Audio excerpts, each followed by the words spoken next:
Hello everyone. I know that the lunch this year is very nice, but we have to move on to the serious stuff. It's my pleasure to introduce this year's Tim Wiley, distinguished scholar. Giovanni Dosi. Giovanni is sitting down there. This award is supported by Wiley, but this year we also got some support from ECH Zurich, not least due to the, let's say, heavy expenses here in Anaheim. So to introduce Giovanni is both easy and difficult, in the sense that no introduction should really be needed, but nevertheless, he has provided many essentially important contributions to our field and to the understanding of the innovation process. And these contributions for sure have turned out to be long-standing as well. Another thing that characterizes Giovanni's research is the idea to go for the big questions. Not to say the simple, small questions, but to go for the big questions, those that we really want to know about. He is one of the founding fathers of evolutionary economics. His work on paradigms and trajectories and related stuff is known by everybody in this room, but he has also made very important contributions to stuff on corporate coherence and organizational capabilities. So indeed, I checked his Google Scholars this morning, and we are now beyond 45,000 of those. So even, of course, his research is all about quality, then for sure the quantity is also there. So one thing there is to strongly appreciate in Giovanni's research is the focus on heterogeneity. So heterogeneity, level of the individual, heterogeneity at the level of the firm, which is probably what we're going to focus on today, and also heterogeneity among sectors in the economy. But not only that, it's not only about identifying heterogeneity. I think we can all agree that a conclusion saying that everything is different is not useful. It's about finding some sort of order in this heterogeneity to try to make it manageable. And for sure, Giovanni has made an important contribution here. I met Giovanni myself when I was a PhD student in the mid-90s. I have to say, since then, sort of like on a personal note, his research and him as a person has been a true landmark for me, something I always relate to, and I've enjoyed many conversations with Giovanni about research and also all this stuff. But this also speaks to the more general point that Giovanni cares a lot for the community, of which a lot of people here are present. He invested in this community and he's very present in it. He has also done a lot of work in terms of building PhD programs and caring for younger scholars and so on. Really heavy duty lifting. So all of these characteristics, I think, speaks to the obvious conclusion that he clearly deserves the Tim Wiley Distinguished Scholar Award. And we have had produced here, thanks to Henry, a plaque with Giovanni's name on. So with these words, I would like you to hand over the award to you.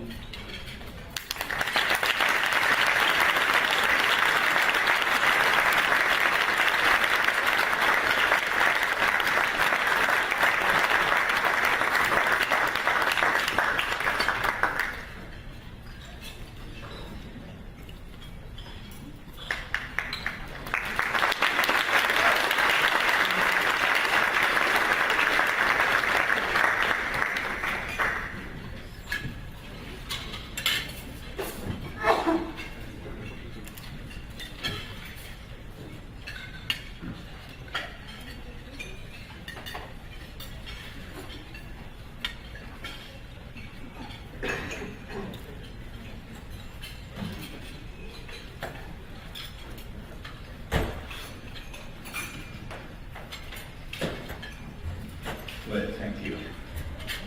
Thank you. I'm surprised. I'm moved. I'm very happy. I feel a bit old. When people receive these awards, it means that well, it's the other side of the accomplishment, I guess. But it reminds you that you're not a teenager anymore. That only with this negative caveat, I'm really, really happy to get to receive this award. Well, as Kat was already saying, I've been working on several things like the economics of technical change, the economics of organization, industrial dynamics, also macro international trade, but I'm not going to talk to you about that today. What I'm going to talk to you is about, say, the very foundation of what we do as social scientists. Now, in many other disciplines, it is absolutely clear what one is talking about. If you are a classical physicist, you talk about bodies, masses, and then you tell a story of forces. If you are a quantum mechanics physicist, you start with particles and waves. What are we talking about as social scientists? I'd say that a good part of what we're talking about are institutions, written large. But in turn,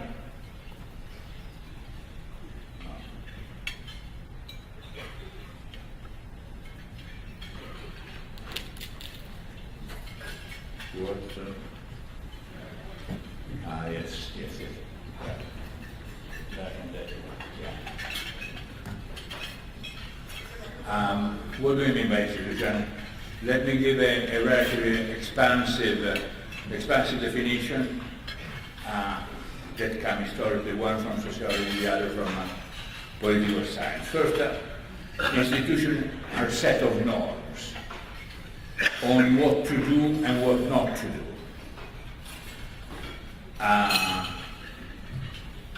What in German classical sociology was Sittlichkeit, that is the ethical principle of what one had to do, and moralität, that was basically what you did not have to do. And institutions are also organizations, whether formal or informal, ranging from family, tribes, churches, state agencies, yes, and market indeed, that are a particular form of institution. Well, of course, not all institutions in the first sense, in the sense of set of norms, imply an organization. I don't know. Say, the Muslim practice of Ramadan is an institution, but it's not an organization. Organization imply norms.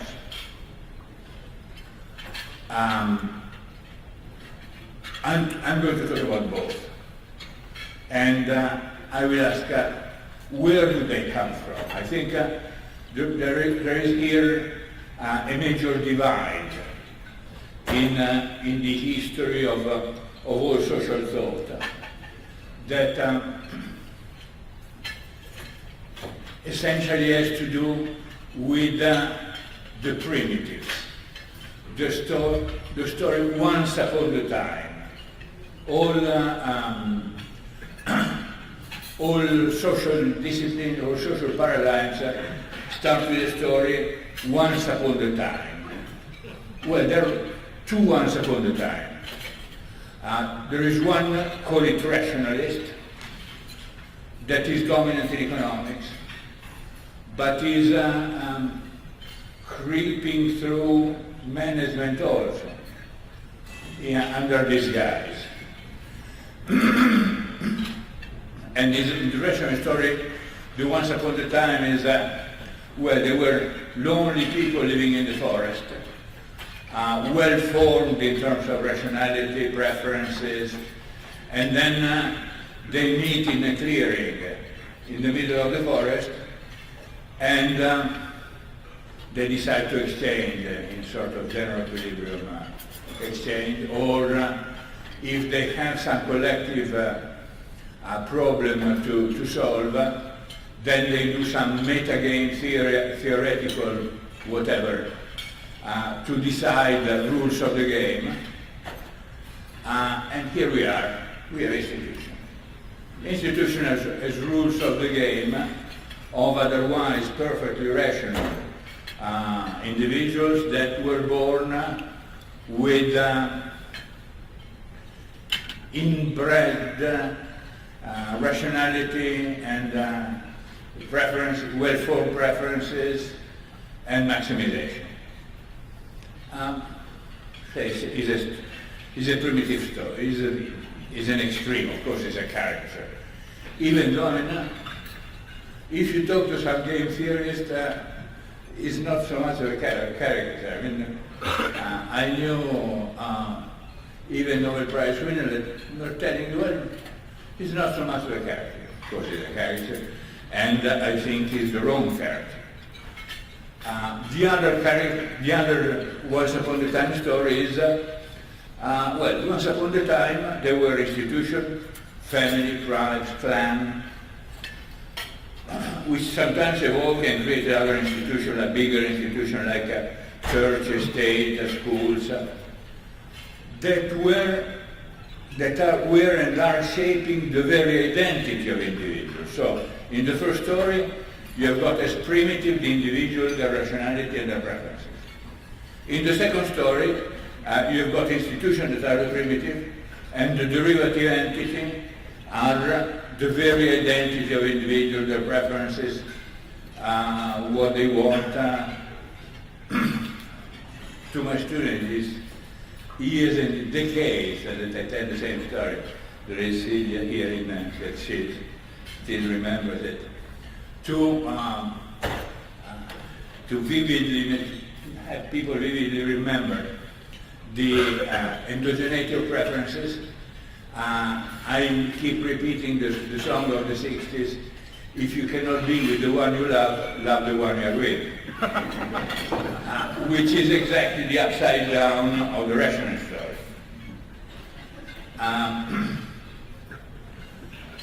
In the first story, exchanges are in the forefront. In the second story, you've got interaction that are not exchanges. You've got authority, you've got several means of persuasion of parents upon children, you've got tribes, you've got violence, you've got power, and incidentally, I'll come back to that. These are all big challenges for the theory. Of course, and we left too much aside both the verbal account of that and the formalization of that. A good litmus test of the difference between the two primitives, the two stories, has to do with the dichotomy between exchange and power. I mean, after all, the rationalist primitive assume that hierarchies come from some primitive exchange. They were decided there once upon a time in the clearing of the forest, but they don't carry any power stigma. People were all there, equal, and they freely decided to build up this institution. In fact, I mean, even people that relax a little bit in somewhat homeopathic measure, the rationalist paradigm. My friend Holly Williamson says that institutions parameterize exchange, but don't have any status of their own. In the other view, of course, you understand where my sympathy stands, right, between the two views. In the other view, hierarchies are a reflection of power relations. Now, what do I mean by power? I mean at least four things. Well, first is power is the ability of some agent, the ruler, to determine the action set available to the ruled. Second is the ability of the ruler to veto the decision of the ruled. Third, it can command the ruled what to do within his action set. So basically these three definitions are the attribution of what people can do, and then the influence on the choice given what people can do. But there is an even more subtle form of power that I think is the most effective. It comes from Weber. It says essentially, power is the ability of the ruler to make the conduct of the ruled such that as if the ruler has made the content of the command the maxim of the conduct for its own sake. Well, typically German, but translated into English is I want you to like what I want. So it's not that I order you to do something against your will, no. It's you that guess my will or project my will and do it happily. And this is the most effective form of power.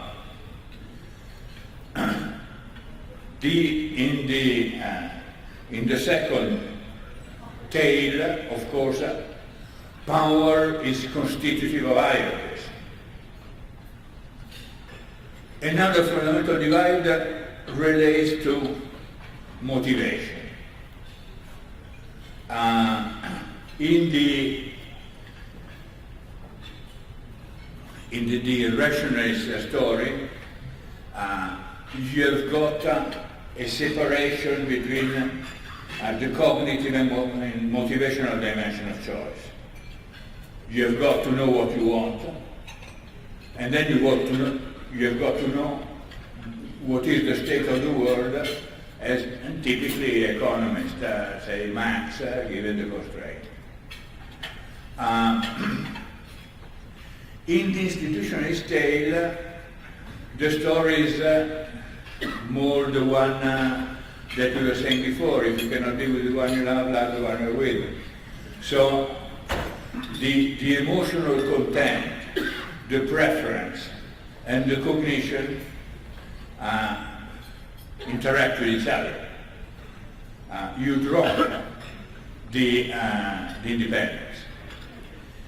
And in terms of motivation as such, the self-interest in the second story is not at all the only motivation of people. You read it in Adam Smith, not in anthropologists. I mean, if you read the theory of moral sentiment, or the beautiful reconstruction that Deidre McCloskey makes of it, Adam Smith was absolutely clear that self-interest, what he called prudence, was one of many motivations Other relevant driver of behavior were pagan and Christian motivation ranging from honor, caritas, dignity, love. And this from one of the great theorists of social sciences unjustly ascribed to the other camp, the market camp, the market Taliban camp. In fact, Adam Smith in The Wealth of Nations uses the word invisible hand only once in book 4. And before that, he tells a lot of stories about technical change, division of labor, dynamic increasing return. Only he writes book 4 and uses this infamous expression.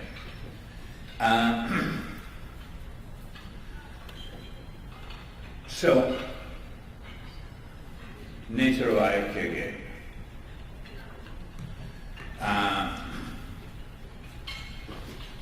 In the exchange view, the rationalist exchange view, there is no analytical status to the notion of power. In the political view, the other view, essential feature of organization are pattern of power exercise and authority relation. In the exchange view, apparent power relation can be explained by asymmetric transaction.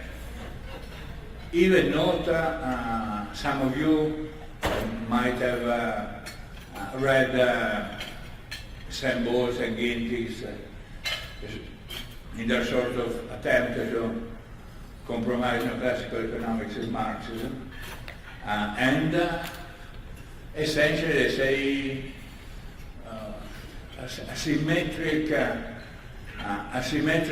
asymmetries in seemingly power among individuals are due essentially whether you are on the short side or the long side of the band. So taking fully on board the exchange view. In the political view, and the political view I think should concern everyone that studies organization. Power-authority relations are essentially different from exchange relations and are autonomous interpretative dimensions. What are the basic units of analysis? Well, in one story are transaction, in the other story to bits of knowledge, organizational forms, behavioral code, routines, mental frames. At the end of the day, in the exchange rational story, organizational veils that cover set of contracts or bundle of incomplete contractual array. In the other story, organizations are different from and constitutive of exchange. And that, this is important again. The Herbert Simon once asked, and I can come back to another metaphor of Herbert in a while. But Herbert was asked, well, suppose that all activities, all interaction between human beings that are non-market are colored in green, and the market transactions are colored in red. Suppose someone from Mars come and views the Earth from above. How much green and how much red will you see? You see a lot of green with little red dots, not vice versa. And in fact, think by introspection of all the activities that you all undertake during the day and tell me how often you undertake transactions. Very few times. Well,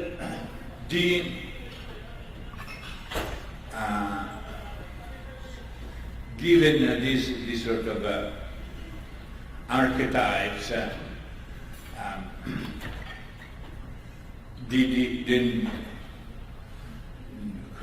saying neoclassical, the exchange rationalist archetype has to account for institutions, at least some of the theories have to account for institutions. Call this endeavor weak institutionalism or neo-institutionalism, and compare it with strong, I would say, appellation de régime contrôlé, the strong institutional view. Now, in the weak, and when I talking about weak institutionalism, I'm thinking of Ollie Williamson. I'm thinking of a lot of political science coming from Coleman. I'm basically talking about the invasion of neoclassical economics into the domain of institutional thinking. What do they do in the weak institutionalism institution? They parameterize system variables and provide menu of strategies, because this menu of strategy come from the original meeting in the forest. Under strong institutionalism, they also embed cognitive and behavioral patterns and shape the very identity of actors. As I was saying a few times, the primitive in one case are perfectly or bounded rational agent, in the other case institutional primitives, and forms of rationality and the very perception of self-interest are derived entities. As we shall see in a second, mechanism of institutional formation in one case is the meeting in the forest. In the other case are partly an intentional self-organization process and partly top-down processes of fiat, of ordering.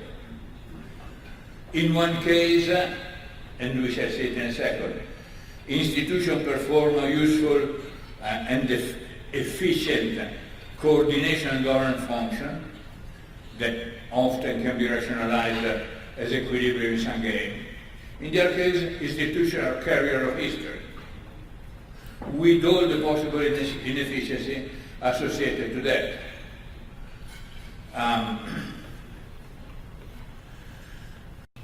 But aren't institutions efficient? There is I'd say it's a joke. It's not a joke only because so many people believe it. That is a sort of caricature evolutionary argument that says more or less you have doesn't matter whether people met in the middle of the forest or not, but people try out different institutions, and only those that optimize in equilibrium survive, which is the as-if argument. Now, the as-if originated from Friedman 1953, saying, well, the champion of billiard is not a top PhD in mechanics and knowing the differential equations, etc., but he does as if knew perfectly well the law of motion and the angles, etc. There is a devastating critique of the as-if already in winter 1971, and one should stop talking about it, except that people use it as an extreme trench to defend the rationalist paradigm. When you show them, well, people do not behave according to the rationalist canon, I said, but yes, but they behave as if. They don't know it, but they are perfectly rational. Essentially, the critique is devastating because, first of all, it requires that you have got competing institutions, including the optimal one. It requires that the world remain the same. Otherwise, what was optimal yesterday might not be optimal today. And requires that even if the world remains the same, you don't have multiple equilibrium. If the landscape over which institution, or for that matter behavior or whatever, is rugged, then what you select depends on history. What you select depends on which side of the landscape you are. But if you've got rugged landscape, even if the world does not change, you have got ubiquitous path dependency. And so the institutions that you observe at time t most likely derive from the institution at time t minus 1.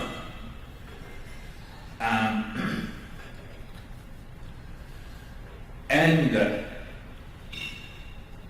they, even if they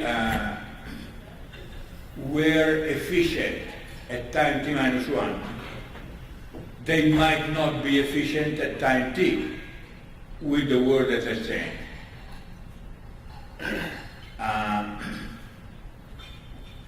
Again, where do they come from?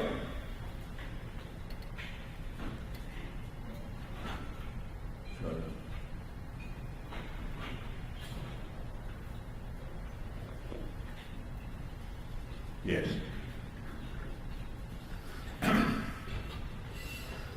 Where do they come from? Well, we bashed enough the interpretation of the forest and game theoretical bargaining there. In fact, I mean, the story of the forest and together with the as if to justify what exists is a sort of tautological proposition, whatever exists is right. That is the lower, the rudimentary version for shopkeeper of Hegel. What is rational is real and what is real is rational.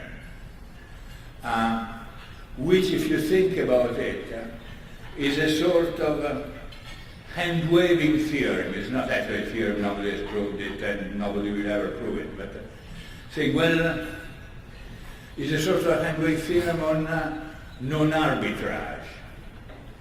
Saying, if there were a better institution, someone would have built it. Which is something that you learn in school around the time of graduate school. That is one of the basic tenets in economics for sure, and also in increasingly, unfortunately, in business schools.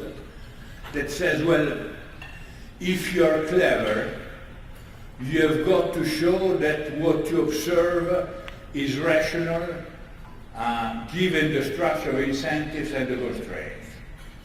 So the clever PhD student is there to let me try to figure out what are the constraints and structure of incentives that explain the existence of that thing. On the assumption that, of course, that thing is an equilibrium. Suppose is not an equilibrium. But then why people don't arbitrage and build the other institution? Institutions are sticky. Institutions involve many people, institutions shape preferences, as we were saying before. and by institution I also mean organization, including economic organization, including firms. There are other candidates to the origin of institutions that are not alternative at all, and I think it is a tall analytical task indeed to see which mechanism produces which institution, and maybe there is a variety and combinatorics there. There are certainly variation and selection mechanisms. Firm evolve, firm learn. Also other institutions evolve and learn, or don't. But sometimes they do. And there are weak, very weak selection mechanisms on rugged landscape with a lot of part dependency, but still there are mechanisms of selection there. You have exaptation. Exaptation is, my friend Catani has been writing about that, and there is an issue of the current, there is a special section on the current issue of industrial corporate change. Essentially are traits, in our case, institutions that are born from something, but then turn out to have another function down the road. And this happens often. You have sometimes institution as an unintentional outcome of self-organization processes, in which people consciously try to do things and they end up with something different. And finally, they might come from social conflict nested into asymmetric distribution of power. At the extreme, Louis XIV, l'État c'est moi. The state is me. This is an institution that is the contrary of self-organization. It's totally top-down. And if you think about it, a lot of startups are more like Louis XIV than a self-organization process. Now, a good, and I'm ending almost near the end.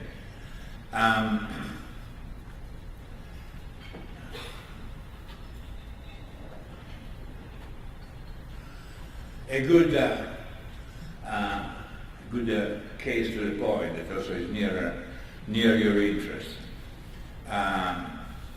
on these two divides has to do with business organization, firms.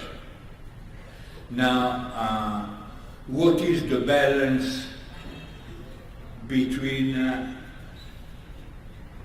inner mechanism that is driven by incentives and an inner mechanism that is driven by capability and authority? Again, let me use a metaphor that comes a bit indirectly, again from Prof. Again, there are people from Mars that come to the Earth, and they want to know what is a firm. Humans do not allow the people coming from Mars to actually go and see. These people are very intelligent, but they cannot see the firms. But they're given books. Some are given Tirol, Grossman, Hart, also Williams, Holstrom, also Coase. Some other are given March, Simon, Nelson, Winter, maybe Dosi. What will they report back? Well, probably the people that read the first bunch of books would report that, well, firms are places where you confine vicious and cunning people. They play extremely sophisticated games, and the games are constrained by rules that prevent them from hurting themselves and hurting each other. Only casual mention, if at all, would be made to the fact that firms produce things, cars, steel, software, whatever. One long story would be told about what are the admissible rules, how they stand together mathematically. The people from Mars are clever, so they understand immediately that you have got an incentive compatibility problem. I mean, they will report all this. What would report the second lot? Well, the second lot, the first thing that they would report is firms are there to make things. And they're there to make a considerable variety of things, from steel to drugs to software, whatever. They will report the impressive difference across firms in the procedure in doing that. And they will report, they're very intelligent, they will report that typically no one knows the entire plan for doing that thing. But that thing comes about because the member of the organization do things that are consistent with each other. Maybe they were here also, the people from Mars. Also last year they heard Carrie Baldwin talking about modularity. So they also report that there is a modular structure. And there is a grammar in the things, in the combination of things that people do.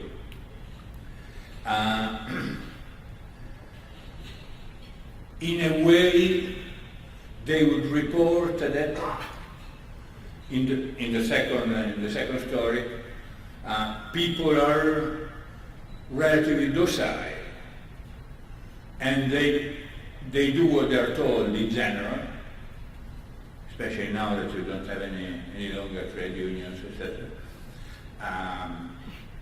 And sometimes they are not even told, but people do what they're supposed to do without being told. Note that in the second view, you censor as a first approximation the incentive side, while in the first story you censor as first approximation the problem-solving side. Well, as you understand, I buy the second, and in fact, I've contributed something to a capability-based theory of the firm that is precisely built on the fact that, first of all, firms are problem-solving or behavioral entities, in which competencies are the collective properties of the operational, cognitive, and physical tasks, in which, second, the organizational structures, both formal and informal one, determine the distribution of information and the division of cognitive and actual physical labor. And third, the competence have to do with the heuristics of change, of doing something new, doing a new airplane, a new automobile, a new software, etc. Well, we started from the primitives and we got to much more operational device on what a firm is and how we describe its inner function. Just to show that the primitives, the choice of the primitives influence all the way your interpretation of also more concrete phenomena. Well, where do we go from here? And this is the conclusion. After the far-reaching insights of the enlightened founding father of social sciences, enlightened, I mean, also the technical sense of enlightenment, of English, French, and German enlightenment, that were profound. The Enlightenment, as you know, was profoundly anti-religious, and was the power of reason, etc., etc. Social sciences reverted back to another dogmatic religion, and if I've got to choose, even is meaner. I mean, is a religion of maximizing shopkeeper, which is not so fun. Bentham, there is no right or wrong, only pleasure and pain. And being a good Protestant, for him, pleasure was probably accumulating some money. No sex and drugs and rock and roll. So, the invitation is forget Bentham, forget economists in their majority, but rather, as I'm talking to mostly an American audience, go back and try to rigorously operationalize the intuition of the class, Dewey and Veblen and Commons and Lindblom and Hirschman, and last but not least, Herbstein. This, I think, is a tall challenge, but if we don't face that challenge, we, and I mean, one of my hats is in organizational economics, organizational theory. We get colonized by the other paradigm, and the other paradigm is very imperialistic. Sometimes I equate it to a metastasis. It spreads everywhere if you don't stop it.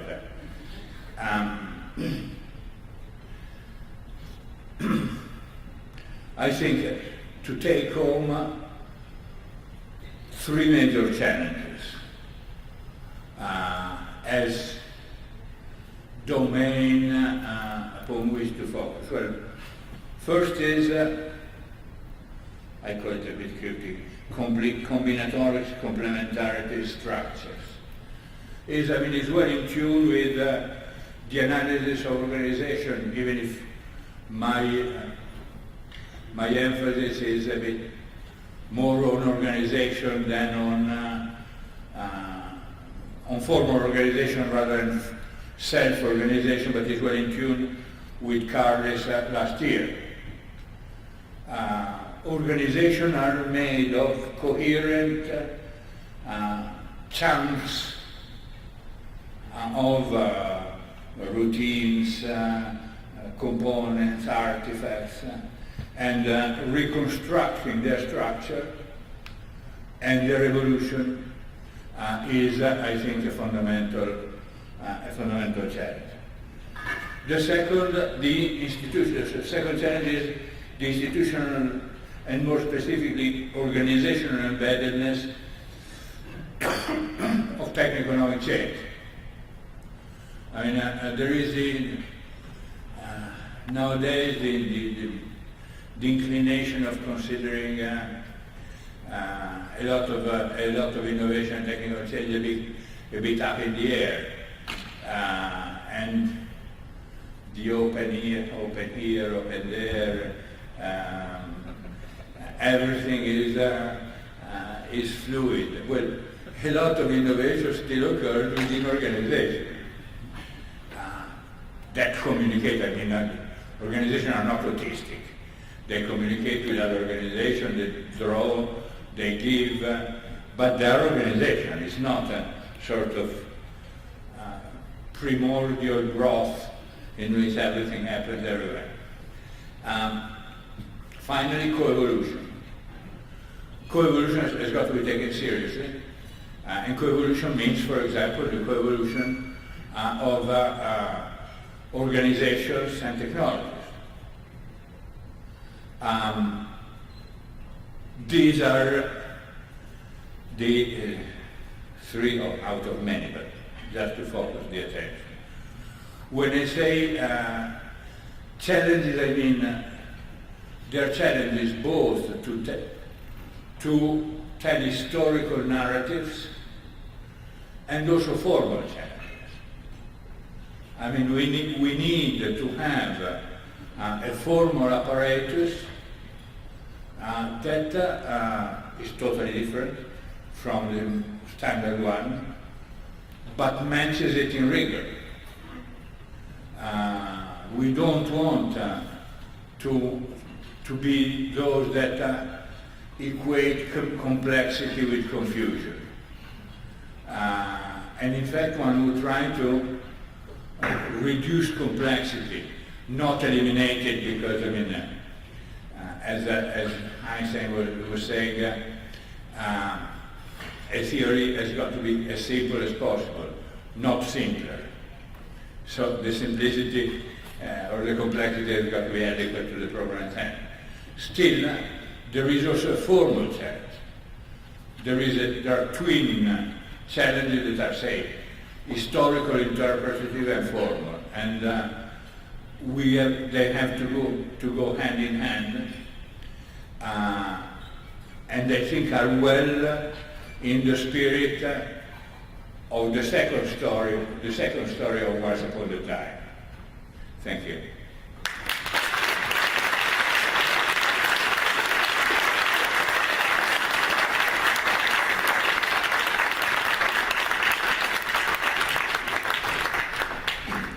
So thank you, Giovanni. We have time for a few questions from the audience.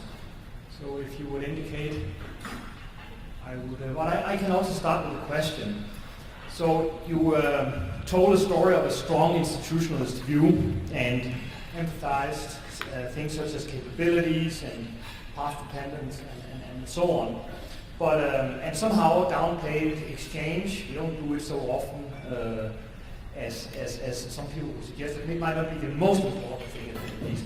But in your story, what is then the role of incentives? That is really something strongly emphasized by the other camp, but I guess it's going to be hard totally to ignore it in the new story that you want to tell. This is a fundamental story, the fundamental question, absolutely. I think that incentives have been grossly overplayed. In fact, I mean, they've been overplayed, and in a way they've been descriptively overplayed. But if you tried to make institution more incentive compatible and more market friendly, often you made a self-fulfilling prophecy, and you made incentives more important. There is the story that Nisi and Rustichini tells American Review a while ago, or quarterly, I don't remember. This kindergarten in Haifa, I think, or Tel Aviv. Well, mothers and fathers sometimes go to pick up their kids late. So, probably advised by a clever economist, the kindergarten said, now we introduce a fine. So people will come and pick up their children earlier. What happened? the performance dramatically degraded. Because before, the parents were feeling guilty. Now they say, now we define that you introduce the price. In fact, the title of the article, a fine is a price. Then you introduce monetary incentives. And monetary incentives degraded the performance of the institution. And this expansion of the domain of marketability, of course, increases the domain of monetary incentives. So it becomes a self-fulfilling prophecy, degrading the overall performance of the system. I think that even in the language, I mean, the teaching supply and the teaching demand in the university, you've got to be joking. I mean, the supply of health and the demand of health care. I mean, I think that this is part of a horrible zeitgeist in which you apply economic concept and therefore economic motivation to domains that historically were not part of the marketability domain. Thank you, Professor Dosi, for your question. I'm Eduardo from Uni Merit in Maastricht, in Netherlands. My question is, what's the role for the individual action in your strong institutionalism? Because the way it looks like what Granovetter would say, the over-socialization, that our individuals are so constrained by rules, by institutions, that there is no much choice. So that's my choice. No, that is another fundamental question, yes. I want to stay far from functionalism in which there is an over-socialization of individuals with 0 degree of freedom. I mean, I think that there are many society and culture in which the over-socialization is not a bad approximation. Not our society. In our society, I totally agree with you that there is a healthy tension between the socializing aspect of institution and the individual drive, motivation. I mean, there is always an imperfect socialization, which is what makes deviant behavior that often are the seed of change. So in our society, in our complex society, it's always this tension that you never have perfect adaptation. But you have dreams, you have revolt, you have non-average behavior that is what leads change. Now, there are institutions that are more apt to allow deviant behavior and others less. I mean, if, of course, an army is not such a good place to express deviant behavior. And even firms are more, allow more deviant behavior within certain limits. And beyond that limits, you spin off and you build up your own firms. And if there is one advantage of market society vis-à-vis central planning, is precisely the fact that you allow for multiple searches. You allow for the fact that someone says, I think it is wrong to make X and Y here. I'll try to make it on my own because I believe it's better. Right or wrong. So absolutely, that point is fundamental. I was emphasizing the other side because I feel in the air too much emphasis on fluidity, plasticity, self-organization, liquidity, etc. You're absolutely right. So, to what extent do you think that Granovetter embeddedness approach or Giddens structuration theory or North's book about institutional change provides a middle way, a hybrid way to satisfy and combine both approaches that you portray? I get it. This is very interesting. You mentioned North and Granovetter. Well, they come from, even if they tend to be near in terms of conclusion, but they bear the birthmark of coming from two primitive stories. I tend to, I have a lot of time for the Granovetter story. The Granovetter story in which there is, yes, a balance between structure and agency, but Granovetter comes from the institutional story. North comes from the transaction cost story. I buy more the Granovetter story than the second, even if they tend to be observation equivalent in many domains, but I buy more the first than the second.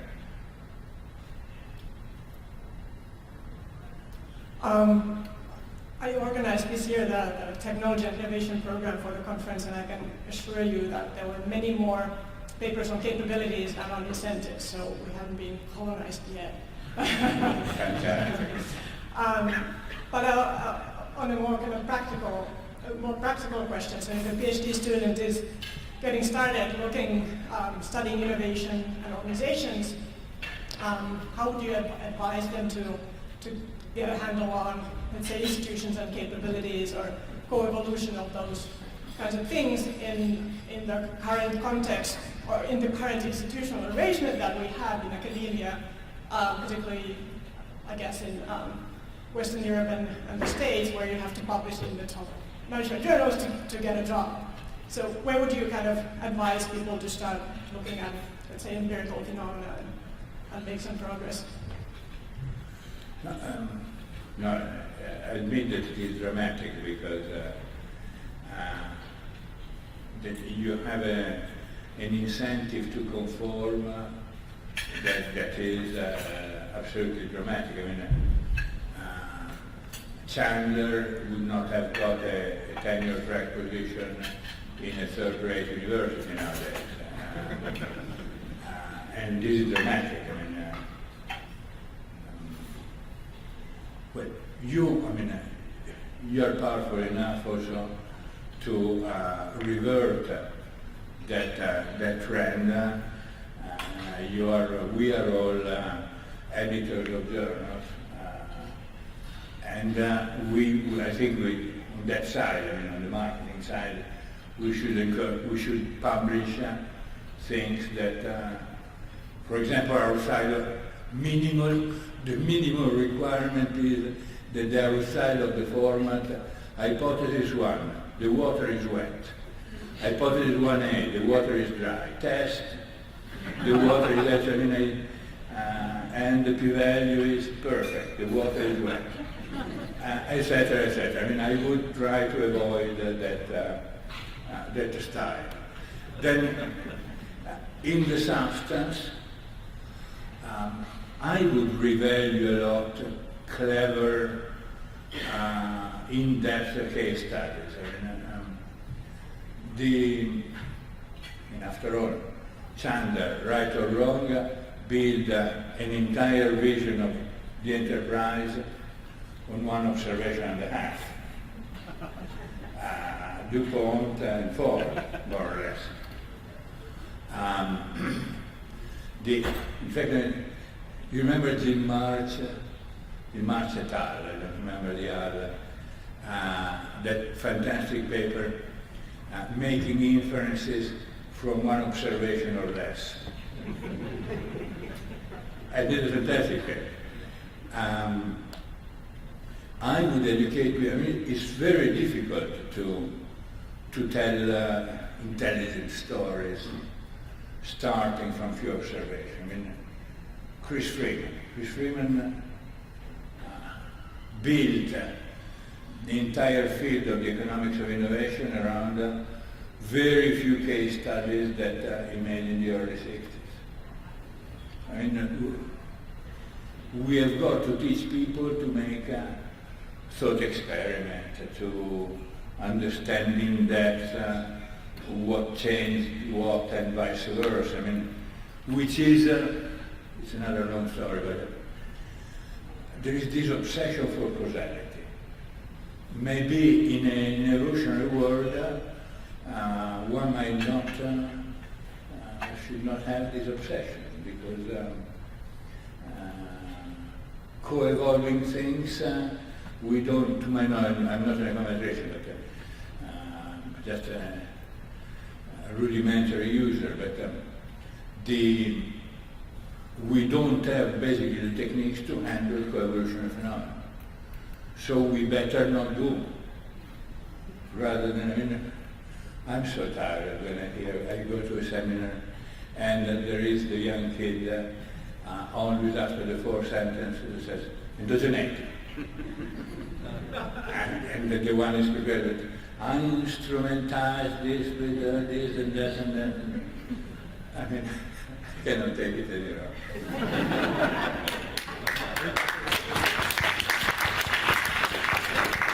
So I think with that word, I think we